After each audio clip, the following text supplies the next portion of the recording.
Саламатсыздар ма балалар? Бүгінгі ана тіл сабағына қош келдіңдер. Бас әріппен жазатын сөздер қақпашы.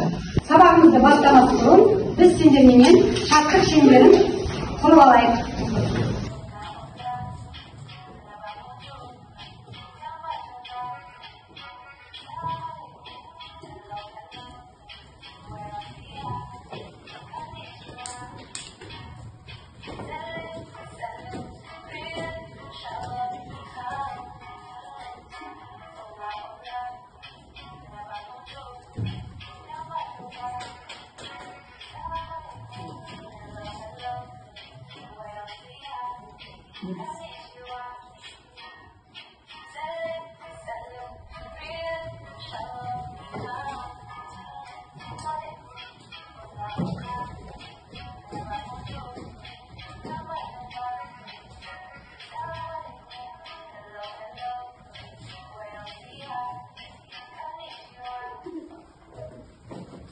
Жақсы балалар, тамаша.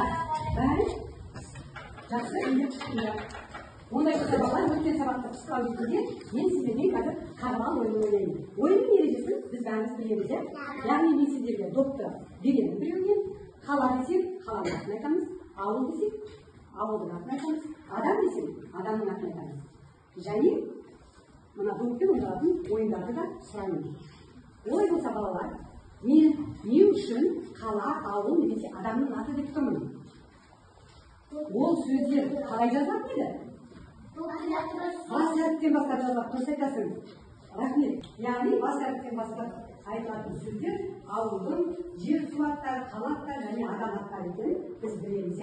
Ондай болса бастайық. Қала, тамаша, ауыл,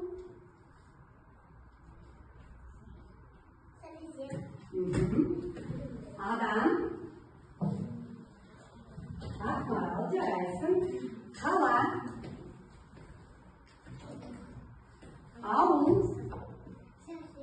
тамаша, адам, Айкөркем дейді, адам, қатты айтамыз бала, Айкайыр дейді, адам,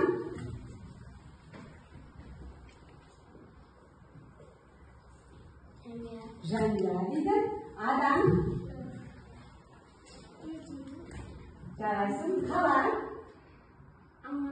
тамаша, ауыл, Сарыөзек дейді, тамаша, қала,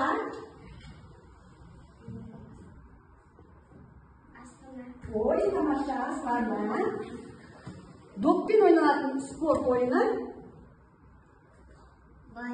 волейбол, өте жақсы.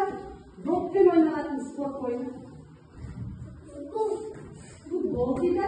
Доппен ойналатын спорт ойыны. Футбол. Доппен ойналатын спорт ойыны. Баскетбол дейді. Тамаша балалар. Тағы да доппен ойналатын бір ойын бар. Ол қандай ойын еді? Кімнің есінде бар? Волейбол жарайсың дейді. Тамаша. Өте жақсы. Барлығын біле кетеміз. Олай болса осы сабақта барлығын жақсы қатысқандар үшін мен сіздерді қазір доп арқылы бағалап қояйын. Біз білеміз бағалауды. Бұл сабақтың соңында кім қанша ұпай жинағанын санаймыз. Мінекей олай болса мен барлықтарыңа осылай допты есіп шығайын. Жарайсыңдар балалар. Олай болса балалар келесі тапсырма бізге. Мен сіздермен қазір балалар спорттың түрлерін. Мысалы, біз қазір доппен ойнайтын спорт түрлері дедік қой. Басқа қандай спорт ойындарын білеміз?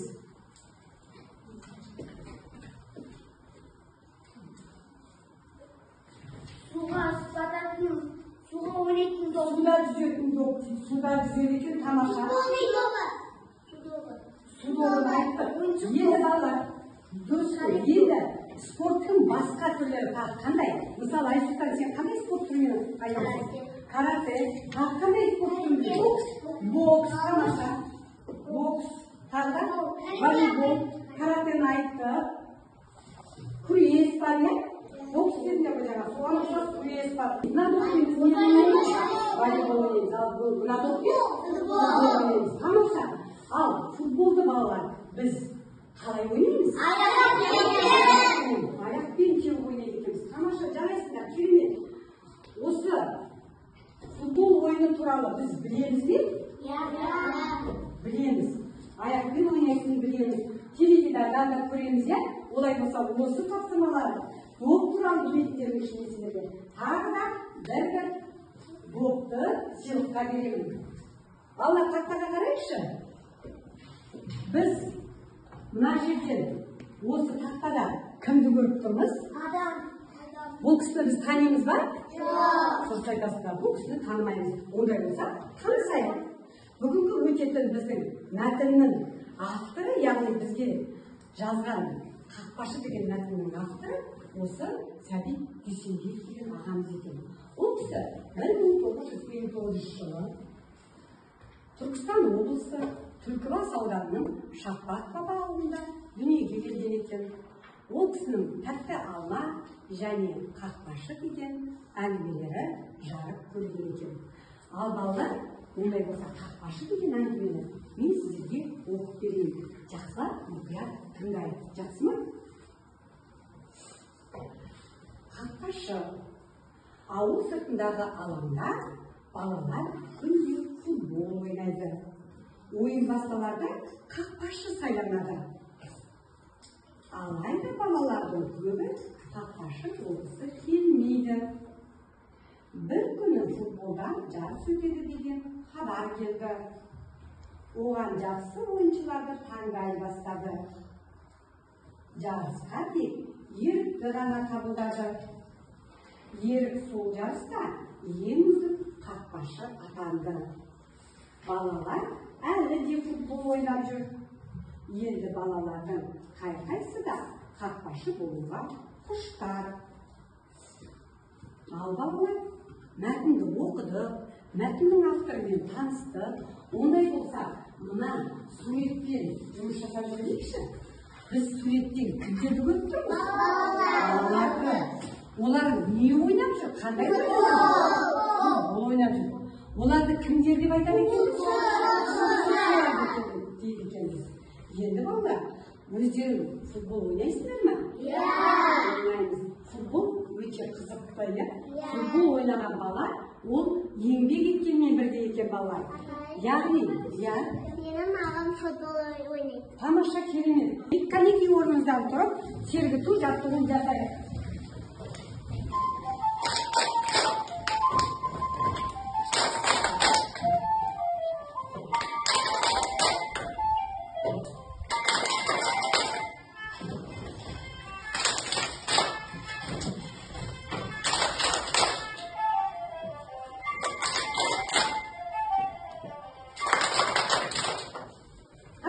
Жарайсыздар.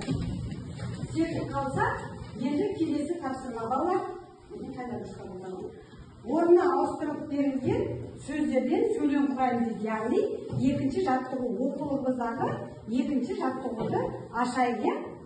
Оқулықтағы екінші жаттығу берілгенде айтысы орнына ауыстырылған сөздерді қайтадан сөйлем құрайын дейді. Олай болса, айтып өткен оқулық бірінші сөйлемді. Топ ойнады балалар. Балалар сөздердің орны алып кетті, иә? Мағынасы бар ма осы сөйлемде? Не айтып тұрған біз түсінбей тұрмыз, иә? Ондай болса айтып өткен? Иә. Балалар топ ойнады. Тамаша, әні жарайсың, керемет. Балалар топ ойнады деп айтады екенбіз. Келесі сөйлемді кім оқиды екен? Қақпашы болды Мұрат дейді. Оның сөйлемнің орнын бізге сөздерді орнына бағана әні қойып тастады, не деп қойды? Тыңдас? Балалар топ ойнады. Қақпашы болды. Жарайсың, Айсұлтан, Мұрат қақпашы болды дейді. Осы жерде екі сөйлемде кісі аты бар ма? Қайсысы? Мұрат. Тамаша, жарайсың. Мұрат. Ондай болса балалар топ ойнады. Мұрат қақпашы болды деген сөйлемді дәптерімізге жазамыз қазір. Қанекей дәптерімізді ашып, жазып жіберейік. Келесі тапсырма тақтамен жұмыс. Балалар, тақтада не жазып тұр? Адам аттары. Әсел. Тамаша, отыра ғой. Әлтайым, Мирас, Айкөркем, Амина, Данияр. Медина. Болат. Ретсіз беріліпті. Ретсіз дегенде біз бұларды әліпби ретімен хаттарға қайтадан жазуымыз керек. Бірінші қай сөз жазылады? Асан. Асан дейді, келе аяғы. Орал. Мына жерде жазады. Асан деп. Келесі сөз қай сөз болады? Дейді. Ондай болса, мирас келе ғой жаз. Асанның жанына Асен деп жазады. Мирас. Келесі сөз Айкөркем қай сөз болады? Болат дейді, келе ғой. Тамаша. Айкөркем Болат деп жазды. Келесі кім болады деді? Келесі не болады?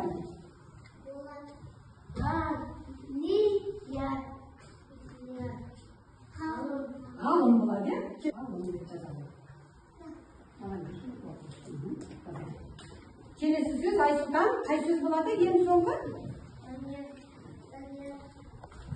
Сөздерді дұрыс орнына қойып, әліпби ретімен жазып шыққан балаларға тағы да бір жол көрсетемін.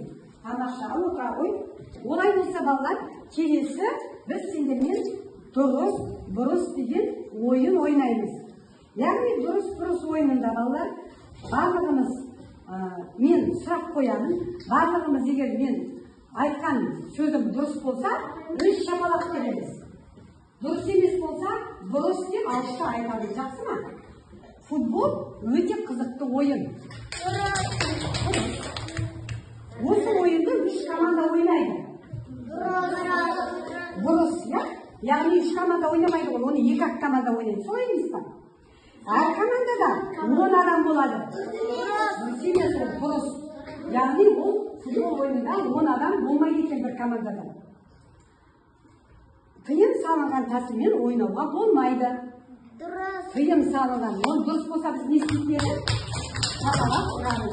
Тамаша, жақсы, жарайсыңдар. Ондай болса барлығымыз қолымыздағы алған ұпайларымызды санайықшы. Кімде қанша ұпайларымыз? Тамаша, жалғамаймыз, бір-бірден айтамыз кезек-кезегімен. Үндімен Ақмаралда 5-седен екен, Айсұлтанда 6, Еркен Асы 6, 5, 7, Қайнар 5, Бейбаста 5 екен, Медина 5, Амина 4, 6, 5, ең көбімізде балалар 6 екен, азымызда 4 екен, ортасында 5 бар. Яғни жоғары, орта және кішкене төменгі деңгей, өте төмен деген жоқ екен, иә? Тамаша балалар, жарайсыңдар. Сабаққа өте жақсы қатысты. Енді балалар, менің айтпағым, бұл алған ұпайларым өздерінің еңбектерін. Еңбек еткен адам ешқашанда ерінбеу керек, еңбек ете білу керек. Жаңағы еңбек біздің, еңбекқор болу керек, дұрыс айтасың, Қайнар. Еңбекқорлық ол біздің болашақтағы өзіміздің күнделікті тіршілігімізге қажет. Өмірде еңбекқор, еңбекті сүйе білуіміз керек екен. Және үйде ата-анамызға көмек көрсетіп, өзіміздің тек қана сабақ жағынан емес, үйде де еңбек ете білуіміз керек екен. Тамаша, олай болса балалар, қазір біз кері байланыс жасап жіберейікші. Осы сабақтан кім қандай әсер алды, кімге қандай жаңағы сабақ ұнады, қай жер ұнады, сол туралы бәріміз емес енді бір 5-6 айтсақ жетіп қалар деп ойлаймын. Інжу телефон байланысы арқылы Қанеки маған кері байланыс беріп жібере ғой. Сабақ ұнады. Маған неге жазу ұнады. Тамаша, Дидара. Кітап ұнады дейді Дидараға. Медина. Қызық өтті дейді. Тамаша. Амина, саған ше? Маған бал жинаған. Не бал жинаған ұнапты? Айкөркем, саған ше? Маған да бал жинаған ұнады. Керемет. Бал жинаған ол еңбегіміз біздің, ал Мирас? Баскетбол ойнады дейді. Футбол кімге ойнады балалар? Айсұлтан? Маған футбол ойнады. Тамаша, жақсы балалар. Олай болса, бүгінгі сабағымыз аяқталды. Баршаңызға үлкен рахмет. Сау, саламатта болайық.